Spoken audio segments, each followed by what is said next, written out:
Hi friends, అందరూ బాగున్నారా? ఏం చేస్తున్నారు? నేనైతే నర్సంపేట నుంచి వరంగల్ వెళ్తున్నాను భద్రకాళి టెంపుల్కి. మనం వరంగల్లో దిగాక 1 నెంబర్ బస్ ఎక్కితే మనం భద్రకాళి ఆర్చ్ ముందు దిగుతాము. ఆర్చ్ ముందు దిగితే మనం ముందుకు నడుచుకుంటూ వెళితే భద్రకాళి టెంపుల్ వస్తుంది. అమ్మవారు అయితే చాలా అంటే చాలా బాగున్నారు. ఈరోజు నేను వెళ్ళినప్పుడైతే పబ్లిక్ చాలామంది ఉన్నారు. ఇక్కడ శివపార్వతులు కూడా అంటే వాళ్ళు మొక్కిన మొక్కులను తీర్చుకోవడానికి శివపార్వతుల వేషం వేయించుకొని వచ్చారు పిల్లలతోని. అలాగే అమ్మవారిని కూడా రెడీ చేసుకొని వచ్చారు. పబ్లిక్ అయితే మస్తు పబ్లిక్ ఉన్నది. నేను వెళ్ళిన రోజు అయితే చాలా అంటే చాలా ఉన్నది. ఇక్కడ అన్నప్రసాదం కూడా అవుతుంది.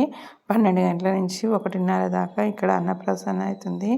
ఇక్కడ సేవకి వచ్చారు చాలామంది. ఖమ్మం నుంచి, భూపాలపల్లి నుంచి, వరంగల్లో ఉండేటోళ్ళు ప్రతి ఒక్కరు వచ్చారు సేవకి. ఆషాఢ మాసం స్పెషల్గా సేవకి మాత్రం చాలా మంది వచ్చారు. అలాగే ఇక్కడ దర్శనం చేసుకొని శివపార్వతులు వస్తున్నారు. చూడండి ఫ్రెండ్స్, ఎంత బాగున్నారో పిల్లలైతే. చాలా అంటే చాలా బాగున్నాడు. శివుడైతే మంచిగా నడుచుకుంటూ వస్తుంటే అందులో నాగాభరణం ఉన్నది కదా, అదైతే మంచిగా అనిపించింది. పిల్లల పేరెంట్స్ కూడా వాళ్ళకి మంచిగా సపోర్ట్ చేశారు.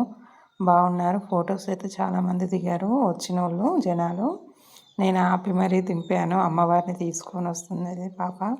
అమ్మవారు అయితే ఎంత బాగున్నారో. అమ్మవారు వస్తుంటే అసలు నరసింహన్ని చూసినట్టే ఉన్నది. నేను కళ్ళారా చూశాను కాబట్టి నాకు అలా అనిపిస్తుంది. ఇది వీడియో కొంచెం ప్రాబ్లం ఉండేసరికి మీకు ఎలా అనిపిస్తుందో నాకు తెలియదు. ఎలా ఉన్నదో కాస్త చెప్పండి ఫ్రెండ్స్ మీరు కూడా. అమ్మవారు అయితే చాలా అంటే చాలా బాగుంది. నేనైతే ఎంతసేపు చూశాను అమ్మవారిని. వాళ్ళతోని ఫొటోస్ కూడా దిగాము మేము. సేవ వాళ్ళు కూడా దిగారు ఫొటోస్. ఎంత అంటే అంత బాగా వచ్చింది. ఇటు సైడు మనకి అన్నప్రసాదానికి వెళ్ళే దారి ఉన్నది. మనకి చాలా అంటే చాలా బాగుంది. ఇక్కడ పార్కింగ్ ఉన్నది. కొండపై ఎక్కారు వాళ్ళు పిల్లలు. చాలామంది పిల్లలు ఎక్కారు కొండపైకి. అదే నేను తీశాను. ఇక్కడ అన్నప్రసాదానికి వెళ్ళడానికి దారి. అసలైతే అన్నప్రసాదం అయితే రోజుకి 400 మందికి పెడతారంట. ఆ రోజు పబ్లిక్ వచ్చేసరికి 800 మంది వచ్చారు. వాళ్ళు చేయలేకపోయారు పబ్లిక్ని అంతమందిని. ఇంకా లాస్ట్కి ప్రతిరోజు అయితే 400 మందికే పెడతారంట.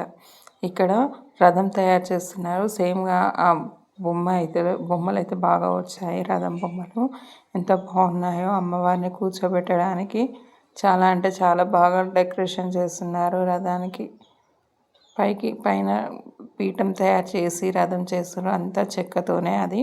అమ్మవారైతే చాలా అంటే చాలా బాగున్నారు. దర్శనం చేసుకొని ఎలా ఉందో కామెంట్ చేయండి, లైక్ చేయండి, సబ్స్క్రైబ్ చేసుకోండి ఫ్రెండ్స్.